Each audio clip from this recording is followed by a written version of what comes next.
नमस्ते, यहाँहरूलाई मेरो नेपाली किचनमा स्वागत छ। अहिले बर्सातको मौसम भएकोले गर्दा पानी जमजम परिरहेको छ र यस्तो बेलामा हामीलाई तातो पकौडा तथा आलुचपको एकदमै याद आउँछ। त्यसैले आज म यहाँहरूलाई ब्रेडबाट पकौडा बनाएर देखाउन गइरहेको छु। आशा छ यहाँहरूलाई मन पर्नेछ र यो ब्रेडको पकौडा छिटो र सजिलैसँग हामी बनाएर खान सक्छौँ। आउनुहोस् बनाउनतिर लागौँ है त। ब्रेड पकौडा बनाउनका लागि मैले यहाँ 6वटा ब्रेड लिएको छु। त्यसरी नै एउटा बोलमा मैले यहाँ पानी लिएको छु। अब यो ब्रेडलाई एउटा एउटा गर्दै यो पानीमा म भिजाउन गइरहेको छु र यसलाई अब एकदम राम्रोसँग सबै पानी निस्किने गरी निचोर्नु पर्ने हुन्छ र यो ब्रेडलाई निचोरिसकेपछि हामी अर्को भाँडामा राख्दै जाउँ। यसरी नै सबै ब्रेडलाई एउटा एउटा गरी पानीमा डुबाउँदै हामी यसको पानी निकाल्दै निचोरेर अर्को भाँडामा शिफ्ट गर्दै जान्छौँ।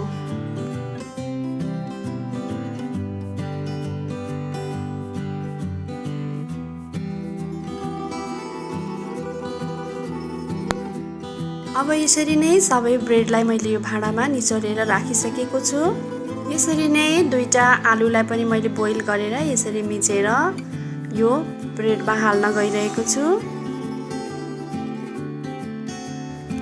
यसरी नै दुईटा प्याजलाई पनि मसिनो गरी काटेर म यसमा राख्न गइरहेको छु र यो क्याप्सिकम भेडे खुर्सानीलाई पनि मैले मसिनोसँग काटेर यसमा राख्न गइरहेको छु र यसमा आधा कचौरा जति मैदा पनि म यसमा मिक्स गर्दै छु।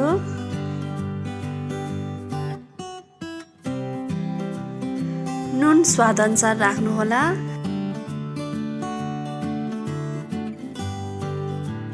र सानो कचौराको आधा कचौरा टोमेटो केचप पनि म यसमा हाल्न गइरहेको छु।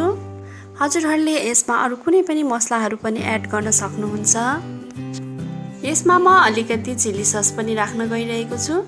हजुरहरूलाई पिरो बढी खान मनपर्छ भने यसमा अरू खुर्सानी र चिली सस अझै एड गर्न सक्नुहुनेछ। म अब यो सबै चिजहरूलाई राम्रोसँग मिक्स गर्न गइरहेको छु।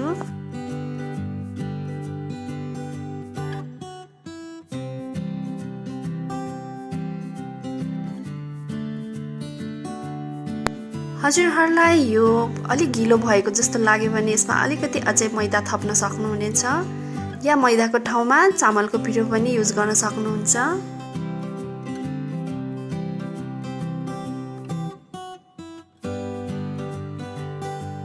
अब यसलाई हामी तेलमा फ्राई गर्नतिर लागौँ।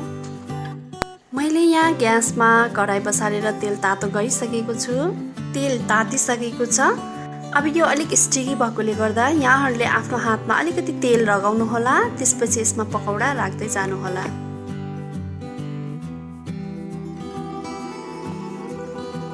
त्यसपछि म यसलाई सानो सानो डल्लो सेपमा पकौडा तार्न गइरहेको छु।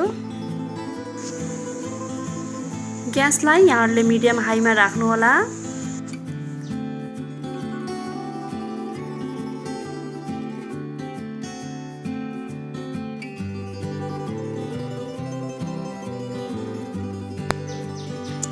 र पकौडालाई दुवैतिरबाट ब्राउन हुने गरी यसरी चलाउँदै पकाउनु होला।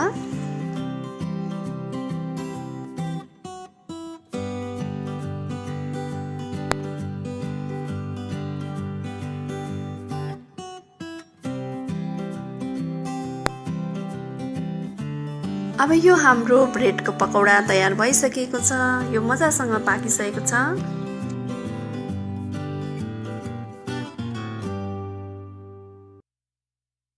यो पकौडा एकदमै क्रन्ची र मिठो बनेको छ। यसरी नै अरू पकौडाहरू पनि यहाँहरूले तार्दै जानु होला। अब यो हाम्रो तातो पकौडा तयार भइसकेको छ। यहाँहरूले अचार या सससँग यसलाई सर्भ गर्न सक्नुहुनेछ। अब यहाँहरूले पनि मैले बनाएको जस्तै गरेर ब्रेडको पकौडा बनाएर घरमा तातो खानुहोला। यो मौसममा पकौडा एकदमै मिठो हुन्छ र हजुरहरूले बनाएको पकौडा कस्तो बन्यो भनेर मलाई पनि कमेन्ट गर्नुहोला र लाइक र सेयर गर्नुहोला। यदि सब्स्क्राइब गर्नुभएको छैन भने कृपया सब्स्क्राइब गर्नुहोला। धन्यवाद।